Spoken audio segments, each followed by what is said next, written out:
So I've been asked to attend a Christmas lunch on the 25th of July with some friends who decided they really can't wait till Christmas. And my contribution is going to be Christmas pudding, which is extremely traditional British food that you eat for dessert at Christmas, but which of course Americans think is a very strange food substance and really don't know what it is. Although they sing about it in some very famous Christmas songs about we all want some figgy pudding, and figgy pudding is Christmas pudding. So I thought I would walk you through the steps of making a Christmas pudding. And we have to start a few days early because it needs some time to mature, and it's actually a 2-day process to make. So I'll show you the ingredients and then we can get step 1 of the Christmas pudding underway. So here's our selection of ingredients for Christmas pudding, some of which might be familiar and some of which maybe not. So we need white breadcrumbs, so I will make some breadcrumbs from this, currants, golden raisins, and raisins. It took me a long time to figure out that golden raisins were actually what the British call sultanas, so it took me a while to figure out how to make Christmas pudding without them, but now I know, so all is good. We've also got nutmeg and cinnamon here for spices, and almonds. The closest I can get to candied mixed peel, which is fruitcake mix. We then need some stout, more beer and good old rum, orange, lemon and an apple, flour, suet. That's another thing that is not part of the American diet as far as I can see. I know you feed it to the birds, but it's a staple of pudding cooking in the UK. And suet has been used since medieval times to help preserve food before refrigeration. And it's basically a sort of white crumbly fat that when it melts, it basically coats whatever it's cooking with, which then preserves it from oxygen, and the food doesn't go off. So I'm using the vegetarian version, which works just as well, and it tastes very good, and you don't just have to feed it to birds.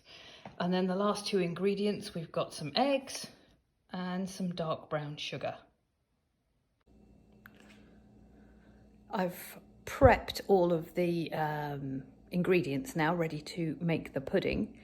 I'm using a traditional recipe by a very famous British cook called Delia Smith, and she's been cooking, well, for as long as I've been alive, and she's a little bit like a mix between Betty Crocker and Martha Stewart, although without the criminal record.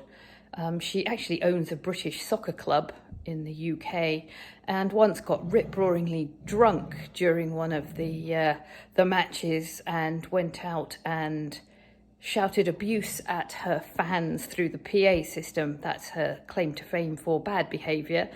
But other than that, she's a very prim and proper lady who has taught most British generations to cook.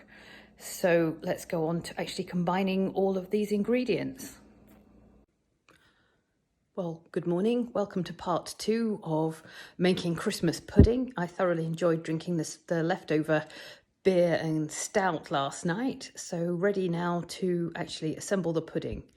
And this, I'm afraid, looks more like a craft project than a cooking project, but here we go. Okay, so here's the Christmas pudding mix that we put together yesterday, and as you can see, it's all nicely mixed together and been marinating in its own juices. Smells absolutely wonderful. So that's ready to go. We then have a pudding basin, some parchment circles to fit over the top here that I cut out earlier, and we've got a couple more for later. Also, we've got some aluminium foil that I put a pleat into, scissors, string, slow cooker with nicely warming water in it, and of all things a crumpet ring, which is another weird British food that maybe we'll make another day. So basically we need to put the mixture into the pudding basin and then assemble the pudding basin.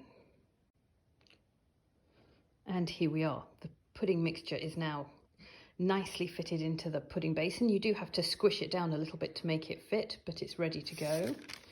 We then put 2 layers of parchment circles on the top. It's a bit hard to do one-handed.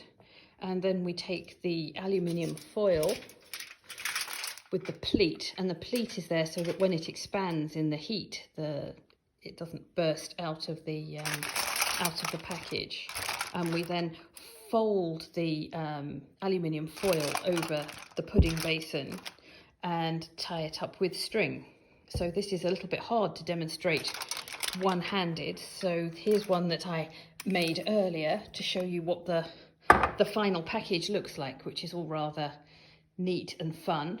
And then we basically take the pudding and we put the crumpet ring into the center of the slow cooker, because we don't want the pudding to actually touch any direct heat. This is the whole purpose. And then we gently put the pudding into the slow cooker, put the lid on and walk away and leave it for 8 hours. Now, normally in the past, before the invention of the slow cooker, the pudding would have been steamed, which of course is another way to actually cook the pudding without subjecting it to direct heat, because that just makes it hard and chewy. But I find the slow cooker method is actually much more convenient, because you can walk away and leave it, whereas if you're steaming it, you actually have to be there to make sure that the steamer is constantly full of water. So you're basically under house arrest for a day, and it also turns the house into a sauna. So the slow cooker is great. I also understand that you can actually cook the pudding in an instant pot, although I haven't actually experimented with that. So we'll check back in a few hours' time. Well, here we are, 8 hours later. The pudding is thoroughly steamed, and as you can see, everything's swelled up a little bit because the pudding is cooked. And now all I need to do is replace the aluminium foil and the parchment and tie it up ready for cooking in a few weeks' time. So once I've done that, it'll go somewhere in a cool, dark cupboard, not the refrigerator or the freezer, because we actually want everything to start maturing and working together. I'll probably pour a little bit of brandy on the top, and then in a few weeks' time, I will let you know what it looks like.